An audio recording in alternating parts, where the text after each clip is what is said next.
Every farm has a story. When it comes to dairy farming, these stories are often only heard by the animals raised, the land stewarded, and the family that makes it all possible. Join me, Dairy Gal Val, as I interview individuals from across the dairy industry, both within the United States and across the globe, discussing topics like farm management, the food industry, ag business and technology, and most importantly, their farm story. This is the Dairy Hour Podcast. Hello, everybody. My name is Val Levine. I am the host of the Dairy Hour. I just wanted to hop on and give a little bit about myself, introduce myself, let you guys figure out who the person is behind this podcast. So I am a second generation dairy farmer in upstate New York in the Capital Region area. We milk around 225 cows, and our milk goes to Agrimark Cabot. So if you purchase any Cabot products at the grocery store, you're supporting the co-op that my farm is a family owner of. So we appreciate that. Nice plug to purchase Cabot. So please do. I farm with my mom, my dad. They are the first generation farmers. My husband, Greg, who married into the farm, he was actually an employee before we started dating and then eventually got married. Worked out pretty well that way. Made out very well with a great husband that fit right into the farm and loves it and does a great job at it. And I couldn't be more blessed that I ended up with him. So there's my sappy plug for the podcast for him, I guess. He supports me in everything that I do, and I really appreciate that. I also have 3 children. I have twin girls that are, at the time of this podcast, 7.5 years old. They are almost done with second grade. And I have my little guy, Owen. Nora and Sadie are the twins' names. And I have my little guy, Owen, who just turned 5, and he will be starting kindergarten in the fall. He is definitely a little farmer, and I hope it stays that way. I really enjoy seeing him be so excited about doing the field work and the farm and all of that exciting stuff. We don't just have cows. I also have a few horses at the farm. You'll see them if you follow me on social media sometimes. We have some goats. You'll also see them. They make an appearance. They keep life fun and interesting. And I've also had goats since I was 5 or 6 years old. So it just kind of continues the tradition. And now my kids bring the goats to the county fair and show them because we don't have time or they're not big enough or brave enough to show heifers yet. So we stick with goats for now. We have laying hens all the time. I think there's probably 60 of them out there. And we raise turkeys starting in the spring through Thanksgiving every year. Last year we raised, I think, right around 1,000 turkeys for the Thanksgiving season. So our farm is unique. We are, my parents are first generation farmers. My parents started raising calves at a rented barn 2 miles up the road from where we are now in 1990, 1993, 1994, somewhere in there. Started raising calves for a local farmer. And right around 1997, we actually bought our first herd of cows and started milking. I think it was 52 cows in a tie stall. And we milked at that rented facility for years.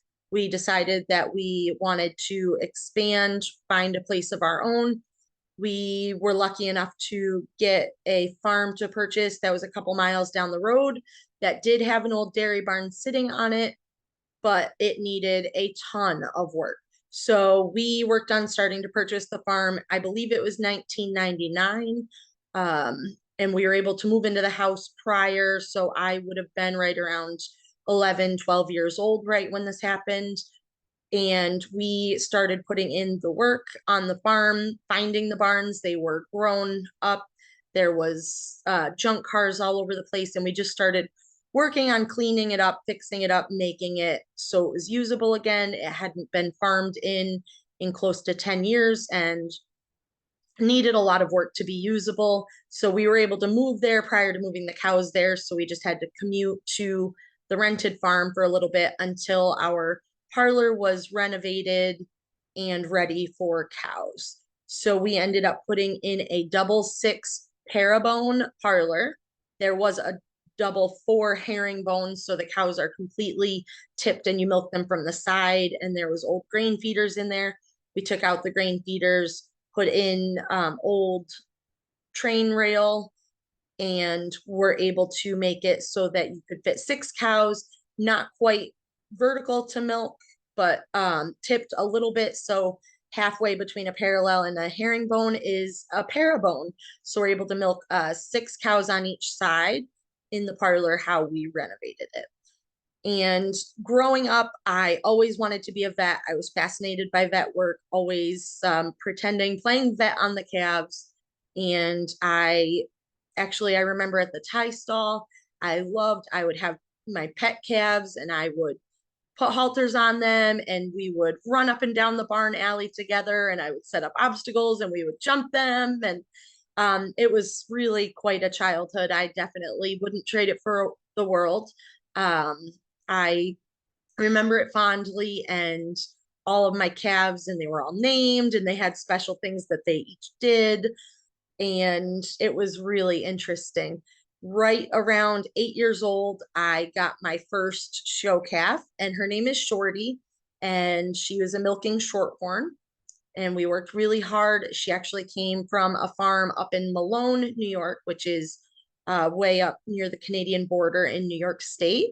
My dad saw her at an auction and got her for me and brought her home. And she ended up being one of my best buddies through childhood. She went to the fair the first year and was definitely one of the favorites of the barn, had a personality as big as life. And I absolutely cherished my time spent with her. She ended up actually she did end up moving. She was started milking when we were in the tie stall, and she did spend a few years in the new uh our purchased facility before we actually retired her. And Shorty didn't live the life of having to go down the road for hamburgers. Shorty actually got to go down the road to my grandparents and live with my cousin's horse in their pasture for oh a while, years before she actually passed away from old age. And they buried her in her favorite spot in the pasture. And I am so thankful that we were able to give her that. She gave me so much, and she was just such a great pet to have all the years. And I know that it's not something that you should do very often is make cows pets, but she was a special one. So we will keep it at that. So when I was a kid, I spent tons of time at the barn. Part of that was I was an only child. Mom was milking the cows. So, I mean, part of it I didn't have a choice, but I really did enjoy helping and doing things around the farm. Again, training my calves, playing vet, doing all the fun things. And when we moved into the parlor, when I was finally tall enough, I started milking and I was old enough, and I milked a lot of the milkings per week, a lot after school, all weekends, etc. Did all the things, continued to show cows in 4-H as I grew up, and also showed goats and dogs and horses and general projects, and definitely stayed busy as a kid. I also was in the Dairy Princess program as a kid. I started that when I was probably 6 or 7 years old. And you grow up as a dairy ambassador. And then at 16, you could run for the county dairy princess. So I did that when I was 16, was really excited, became the dairy princess for our county, and really enjoyed my time doing that. We went around and promoted the nutrition and great benefits of dairy products, as well as how farmers care for their cows to people that are removed from the farm. So it was a really great educational experience for people. I learned so much about getting out, telling the farmer's story, getting to meet people, getting to do really exciting things. And through that, with a combination of 4-H, is where my love for promoting the industry came from. I I feel like I was born to be a dairy princess. I really, really enjoyed my time doing that so much that I ended up actually running for Dairy Princess again when our county didn't have someone to run. So backing up, I also ran track, cross country, all the things in high school, managed a sports schedule, had a small milking herd of goats on my own. Their milk went to make goat milk soap. And at that point, I still thought I was going to be a vet until probably my junior or senior year. And I decided that vet school was not really the direction that I wanted to go. I really wanted to be back on the farm. So I geared myself up for that. I was part of the Cornell Junior Dairy Leaders Program, which is a leadership program for juniors and seniors in high school where we get to tour around, go to different farms. We got to take a trip to World Dairy Expo in Wisconsin and really learn a lot, meet a lot of other really great up and coming dairy kids from around the state. So that was a really great experience as well. Really trained me a lot in leadership and met a really great group of people doing that as well. In 2006, the fall of, I started attending SUNY Cobleskill for dairy science and ag business. And I really enjoyed my time there. I learned a lot. I made it through really well. I got my 4-year degree in 3 years and then decided to do an internship at an 850 cow dairy that was 45 minutes from my home.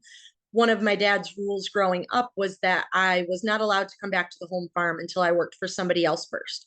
So my plan was I'm going to go do this internship. I'm going to go back to the farm. Well, I was doing the internship and I have to give a shout out to the herdsman at the farm that I did my internship on, Seth. He just passed away back in October at a very young age. And he taught me so much about cows, caring for cows, doing different things around the farm that were just different from what I had always learned. And he just became such a great friend. He was always there for me, even in the years that I did not work for the farm anymore. And I just want to make sure that it's known he is irreplaceable to me. He taught me so much. He is sorely missed. Even up until last year, I would still, if I had a cow that I just couldn't figure out, I would call him. He was only a phone call away. I would swing into the farm and visit when I was going by. He taught me so so much about what I know about cows, and I am ever grateful to him for that knowledge. He was an excellent cow guy and an excellent person, and he is sorely missed. Um, but I worked at that farm for 6 months and maybe 7 months. And then I actually got a friend of ours who had been our milk inspector when I was a child, had said, "Hey, there's a job opening up at this company. You should go become a milk inspector. I think you would do a great job at it." And I said, "Why not?" So I did. I applied and somehow managed to get the job and went on to get trained as a milk inspector, which is basically a health inspector for restaurants. You're a milk inspector for dairy farms. It is your job to go to the different farms, keep them up to date on their inspections, make sure that everything looks good, is in tip-top shape, and help the farmer figure out any problems that may arise that they can't figure out, and basically be a liaison between the milk company and the farmer. I did that for quite a while, ended up marrying Greg in that process. And in 2012, September 2012, Greg and I got married. And in September 2015, we welcomed our twin girls, Nora and Sadie. And I took my maternity leave and went back to work after I was done with my maternity leave and realized that being a full-time milk inspector with newborn twins and a dairy farm at home, that I was still somewhat involved in was just not where I needed to be at that point in my life. So I put in my resignation to my milk inspector job, keeping my milk inspecting license in case the opportunity arose to inspect independent farms that don't belong to a co-op and needed a milk inspector. But that was the end of being the milk inspector for 110 farms in 9 counties and running around like crazy, putting a large amount of miles on the vehicle, and got to somewhat be a stay-at-home mom with my newborn twin girls, which was a really great experience. It was hard to figure out how we were going to make ends meet without that paycheck coming in, but we figured it out and we did it, and I'm very happy that we did it.